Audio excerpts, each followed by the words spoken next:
Hello दोस्तों, welcome back to my channel. आज से मैं आप लोगों के साथ फिर से एक नई बीएल सीरीज का एक्सप्लेनेशन शेयर करने वाली हूँ। ये एक कंपनी के सीईओ और एक टीम लीडर उन दोनों के बीच की लव स्टोरी है। ये एक Taiwanese multi couple BL series है। ये है हमारी कहानी का फर्स्ट मेन लीड, जिसका नाम है शी लियू।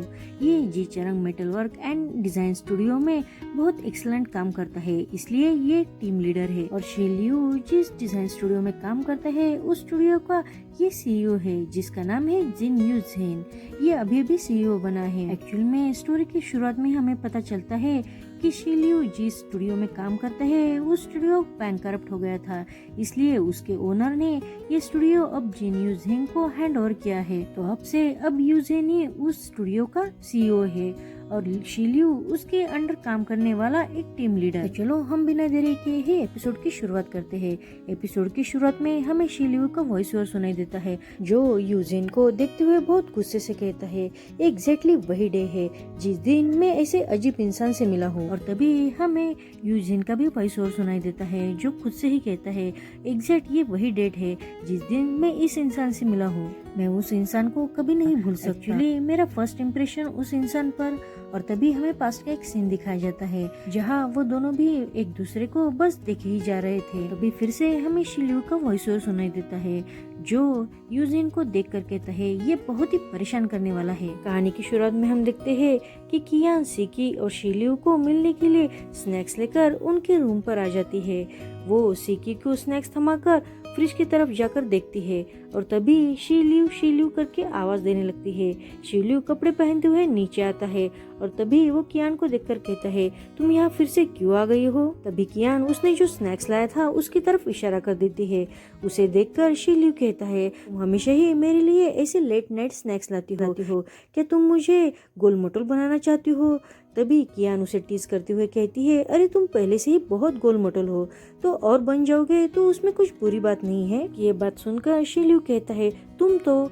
तभी कियान कहते हैं ठीक है बाबा, वो बात छोड़ दो, लेकिन तुमने हमारे नए बॉस के बारे में कुछ सुना है क्या?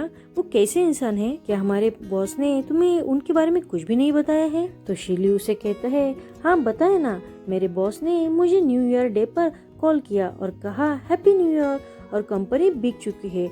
इतना कह के उसने फोन रख दिया। इसी के कहता है बस इतना ही नहीं, बॉस ने तो अब शी लियू को ब्लॉक भी कर दिया है। तभी शी लियू बहुत ही उदास साउंड में कहता है भूल जाओ उस बात को, मैं तो बस ये चाहता हूँ कि हमारी ये कंपनी कभी बंद न हो और हम फिर से रोड पर न आ जाए। तभी सिकी भी उदास होकर कहता है एग्जैक्टली मैं भी यही कहना चाहता हूँ। एक्चुअली मैं तो अभी लेक्चरर के लिए क्वालिफाइड हुआ हूँ और इसके लिए मुझे तुम सब लोगों का अप्रूवल भी चाहिए। अगर कंपनी बंद हो गई तो मैं क्या करूँगा। तभी कियान सिकी को परेशान देखकर उसे हौसला देते हुए कहती है डोंट वरी, मैं तुम्हारे साथ हूँ। और वो शी लियू से पूछती है क्या तुमने हमारे नए बॉस को नहीं देखा है।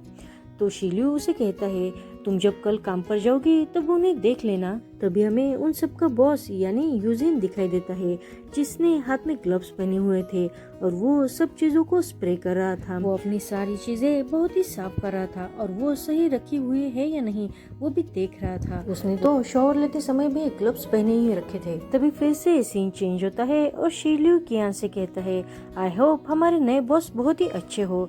तो कियान कहती है किसी परवाह है कि वो अच्छे है या नहीं। और वो शी लियू को फिर से टीज करते हुए कहती है तुम सबसे पुराने यानी अच्छे कोवर्कर हो, तो मुझे लगता है कि उन्होंने बस तुम्हें थोड़ा सा रिस्पेक्ट देना चाहिए। उसकी बात सुनकर शी लियू समझ जाता है कि कियान उसे मस्का लगा रही है, इसलिए वो कहता है कियान क्या तुम ये कह रही हो कि तुम अब इसके बाद वैकेशन पे जाने वाली हो। अब ये सुनकर कियान भी बहुत खुश हो जाती है और हामी सिर हिला देती है। तभी शी लियू कहता है मैं भी देखना चाहता हूँ कि तुम काम के पहले दिन ही तुम्हारी खुशी का कितना शो ऑफ कर सकती हो। और कांग्रेट्स, तुम प्यार की एक नई दुनिया में अब एंटर करने वाली हो। उसे ऐसा सैड देखकर कियान उसे कहती है क्या तुमने वो सोर ग्रेप्स खाए हैं क्या? तुम बहुत जेलस साउंड कर रहे हो। एक्चुअली ये सब तुम्हारी वजह से ही हो रहा है, क्योंकि तुमने ही हमेशा मुझे फ्रेंड जोन पर रखा है और हमेशा रिजेक्ट कर दिया है। तभी शी लियू उसे कहता है हे प्लीज उसकी वजह से तुम मुझे ऐसे कर्ज मत करो। और उन दोनों के बीच में फिर से एक प्यारी सी नोकझोंक होने लगती है और फिर से शी लियू उसे कहता है हे अगर तुमने अब फिर से यही बात की तो हम दोनों आज के बाद कभी फ्रेंड नहीं रहेंगे। तभी सिकी उन दोनों का झगड़ा रुकते हुए कियान से कहता है सिस्टर कियान क्या तुम से वांगजिंग को ये नहीं बता सकती है कि तुम्हें सच पता चल गया है। तभी कियान कहती है उसे क्या बताना है। तो सिकी उसे कहता है वो तुम्हें कल प्रपोज करने वाला है ना, तो क्या तुम अगर उसे बता दोगी तो क्या ये सरप्राइज नहीं रहेगा। और वो उन दोनों की तरफ देखने लगता है। उसकी ये बात सुनकर किया तो बस अब लुई की तरफ ही सरप्राइज होकर देखने लगती है। और वो फिर से सिकी से कहती है अगर मैंने उसे बता दिया तो ये रोमांटिक होगा क्या। मेरे छोटे भाई, तुम्हें दिमाग है या नहीं, या सिर्फ तुम पर ये बाल ही है। तभी लुई भी कहता है तुम सच में पागल हो सिकी। और तभी हमें फिर से यूजेन दिखाई देता है जो अपने काम करते वक्त खाते वक्त भी ग्लव्स पहने हुए था। अगले दिन का हमें सीन दिखाया जाता है। तभी हमें उनका Jicharang metal work and design studio दिखाया जाता है। वहाँ वांगजी कियान को प्रपोज करने के लिए खुद को प्रिपेयर कर रहा था और वो लुई के सामने उसे प्रपोज करने के लिए प्रैक्टिस कर रहा था। तभी लुई से कहता है नहीं, इससे बात नहीं बनेगी, तुम्हें कुछ और ट्राई करना चाहिए। उस वजह से वांगजी बहुत ही परेशान हो जाता है और वो अलग अलग तरीके से ट्राई करता है, लेकिन लुई तो बस उसे परेशान ही कर रहा था। तभी शीलू उसे कहता है अरे तुम्हें इस तरह से काम नहीं करना चाहिए, तुम्हें सीरियस होना चाहिए। अब वांगजी भी उसकी बात मानकर कहते हैं हाँ ठीक है, मैं अब सीरियस होऊंगा। उसी वक्त ही कियान स्टूडियो में आ जाती है। उसे देखकर वांगजी तो बहुत ही अनकंफर्टेबल फील करने लगता है और वो अपने काम पे चला जाता है। कियान भी सबको गुड मॉर्निंग कह के अपने काम पर चली जाती है और वो ऐसे प्रिटेंड करती है कि जैसे उसे कुछ पता ही न हो। लेकिन शील्यू कियान की तरफ देखकर मुस्कुराने लगता है। तभी शील्यू वांगजी के पास जाकर उसे कहता है तुम्हें पता है ना कि हमारे नए बॉस आज आने वाले हैं। तो वांगजी कहता है हाँ, मुझे कियान ने बताया इसके बारे में। तो लुई कहता है अभी 10:48 हो रहे हैं, तो मुझे लगता है कि तुम्हें अब जल्दी करना चाहिए, वो तो किसी भी वक्त यहाँ आ सकते हैं। अब उसकी बात सुनकर वांगजी भी खुद को प्रिपेयर करता है। तभी कियान कुछ ना पता होने का बहाना करते हुए सिकी के पास जाती है। वांगजी भी उसे प्रपोज करने के लिए आवाज देता है। कियान भी उसे देखने लगती है। तभी वांगजी बहुत नर्वस होकर कहता है कि हम दोनों एक दूसरे को 6 साल से जानते हैं, तो मुझे अब तुमसे कुछ जरूरी बात करनी है। उसकी बात सुनकर अब कियान भी उसे देखने लगती है और बाकी सिकी और लुई बहुत ही खुश हो जाते हैं। तभी वांगजी नीचे बैठते हुए अपनी रिंग निकालता है। उसी ही वक्त स्टूडियो में यूजेन की एंट्री हो जाती है और वो उन दोनों को ऐसे देख लेता है। वांगजी कियान को प्रपोज करने वाला होता ही है। तभी यूजेन कहता है यह क्या हो रहा है। उसे देखकर सब लोग चौंक जाते हैं। उसे ऐसे इंटरप्ट करते हुए देखकर कियान को गुस्सा हो जाता है और वो यूजेन से कहती है एक्सक्यूज मी, लेकिन तुम कौन हो। तभी सिकी कहता है शायद ये हमारे नए बॉस है। ये बात सुनकर सब लोग यूजेन की तरफ अब देखने लग जाते हैं। तभी यूजेन कहता है ये मेरे कामकाज पहला दिन है, तो मैं तुम्हें मेरा इंट्रोडक्शन देता हूँ। मैं आर्ट डायरेक्टर हूँ, मेरा नाम जिन यूजेन है। उनके नए बॉस को यानी यूजेन को ऐसे अचानक से आकर देखकर वो तो बहुत ही शॉक हो जाते हैं। बेचारी वांगजी और कियान का तो मुंह ही उतर जाता है क्योंकि उनका प्रपोजल फेल हो चुका था। लेकिन तभी शील्यू बात को संभालते हुए अपना खुद का इंट्रोडक्शन देने हुए यूजेन के पास जाने लगता है, लेकिन यूजेन उसे इग्नोर करते हुए एक कागज दीवार पर जाकर स्टिक कर देता है। उस पे सिंगल रूल लिखा होता है और वो सबसे कहता है कि मैं चाहता हूँ कि ये रूल सब फॉलो करे।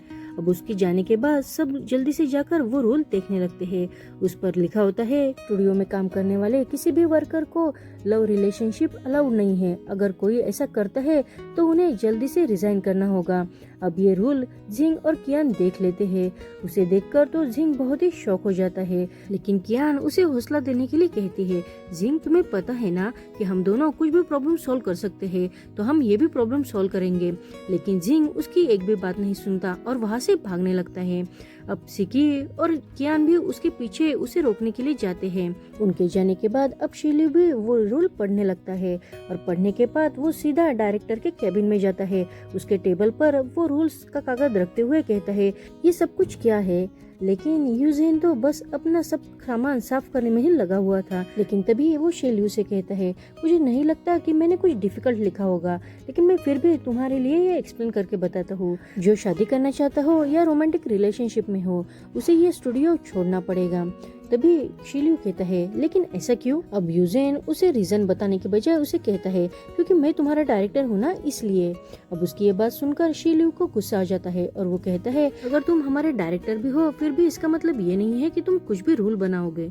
अब उसकी ये बात सुनकर अब यूजेन कहता है मुझे लगता है कि मुझे तुम सबको सच में मैनेज करना पड़ेगा। तुम्हारे नए बॉस के प्रति ऐसा एटीट्यूड देखकर मुझे पता चल गया है कि तुम्हारा जो फॉर्मल बॉस था वो तुम्हें एक एम्प्लॉय की तरह ट्रेन करने में फेल हो गया है, और वैसे भी तुम्हारे जैसा इंसान मैंने आज तक नहीं देखा है। तुम्हारा ऐसा एटीट्यूड देखकर तो मुझे तुम्हें पहले ही काम से निकाल देना चाहिए।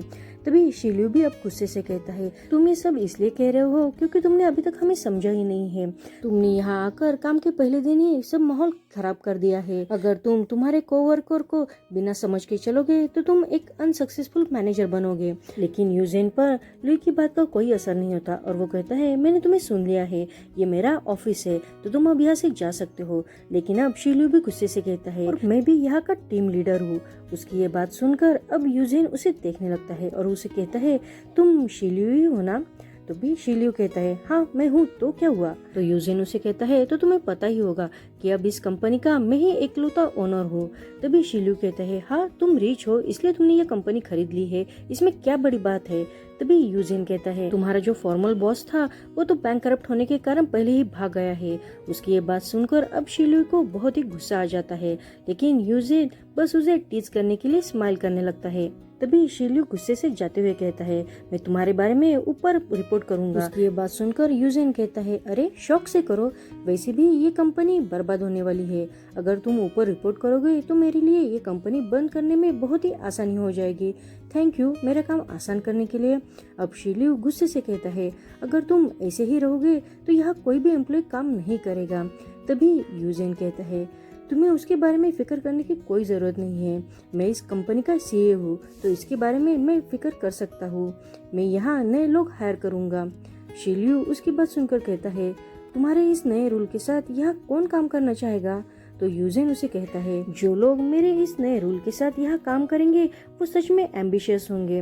और वैसे देखा जाए तो यहाँ जो पहले लोग काम करते थे उन्हें तो ज्यादा एम्बिशियस होना चाहिए, लेकिन उन लोगों को देख लो। और वो बाहर की तरफ इशारा कर देता है, जैसे तुम्हारे कोवर्कर।